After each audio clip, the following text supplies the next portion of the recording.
Hey everyone, my name is Brian Kachinsky and this is my GT Globetrotter. First and foremost, this is my signature frame, the GT Globetrotter. I personally run a 20.75, but this frame is also available in a 21. This color is trans copper. It looks really, really rad, especially when the sun's shining like it is today. I'm really hyped on the decals as well. They're basically influenced by transit, like travel theme, because I travel a lot and it's always kind of ironic to me that I use like cars, airplanes, trains, and buses, and pretty much every mode of transportation, all to use my favorite mode of transportation, which is my bike. So that basically is reflected in the decals of this frame. So thanks GT for doing that. Fork is an Odyssey fork, and I have the GT LP5 tires. These tires are really personal to me. They are the tires that I had on the first BMX bike I ever got, which was a GT Vertigo back in 1994 or something like that.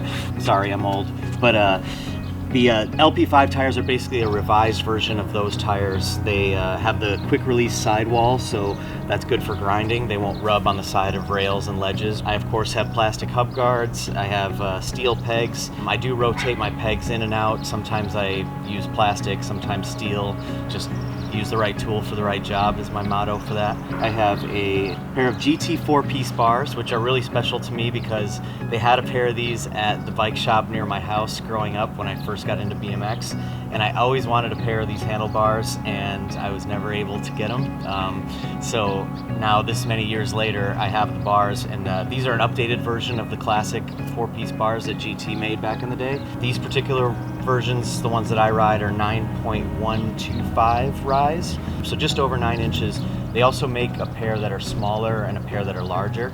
So yeah, these are great. I've never had a problem with them. They're just a super strong bar. I really like how they look, and I love this kind of swooping top tube. My grips are GT Super Soft grips. This might be one of my favorite parts on my bike because these grips straight out of the package feel incredible. You know how some grips you have to kind of wear in for a while until they feel comfortable.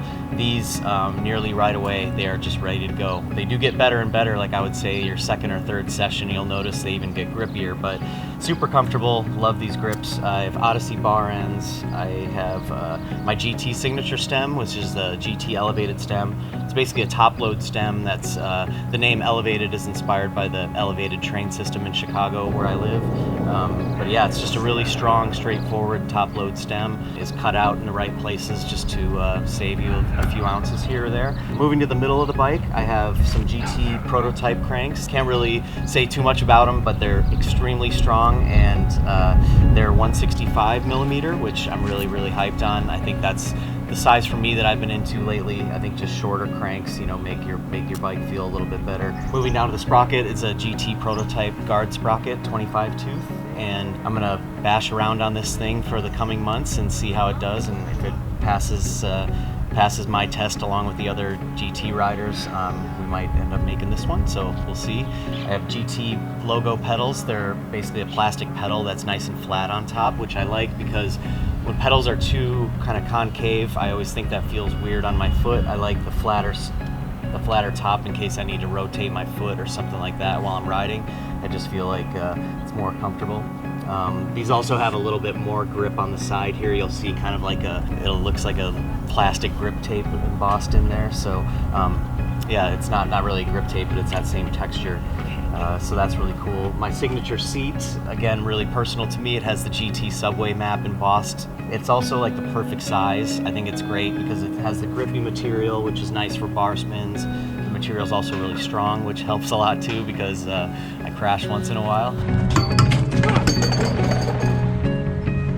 I just think it's the perfect size. It's kind of like the middle of the road where it's not massive and huge like we used to ride back in the day, but it's also not like a skinny race seat. Moving on to the back of the bike, I have LP5 tire again. I run the same size front and back, and they're just like a great tire. They have a smooth tread down the middle, so it's kind of like makes rolling smoother, but then the GT logos that you see help with grip, and then it levels out again with that quick release sidewall that I talked about earlier that makes it better for grinding. So a lot of thought went into these, and I just think they're the absolute perfect design. Moving down to the wheels, I have the Odyssey Vandero Pro hub with an Odyssey rim. That's been really strong for me. To the back wheel, I have a Odyssey clutch-free coaster, which has been really smooth, no problems. I've had it for definitely over a year, and I've beat the hell out of it, and it's been really good. I have that laced up to an Odyssey rim as well, and the chain is a Shadow chain, and that's been great. It's pretty filled with Barcelona dirt at the moment, but it's still running smooth, so that's good. And again, with the back pegs, they're steel at the moment. Once in a while they're plastic, but these days I've been kind of mostly all about the steel, unless I ride something that needs plastic. Again, like I said before, use the right tool for the right job, but I also say that I don't ever want my bike to be the reason why I don't do something. So that's why I like to change my pegs. That's why I like my bike to be strong. I don't ever like to doubt my bike. So if there's any doubt or any reason I don't do a trick, I want it to be because I'm scared, or I can't do it, or don't feel like it's something I can pull off. So my bike, just 100% confidence, and it's been a pleasure to help design, and thank you GT, thanks Ben Ward, thank you to everyone over there who's works hard to make great stuff, and yeah, let's stop talking about this thing and let's go ride it.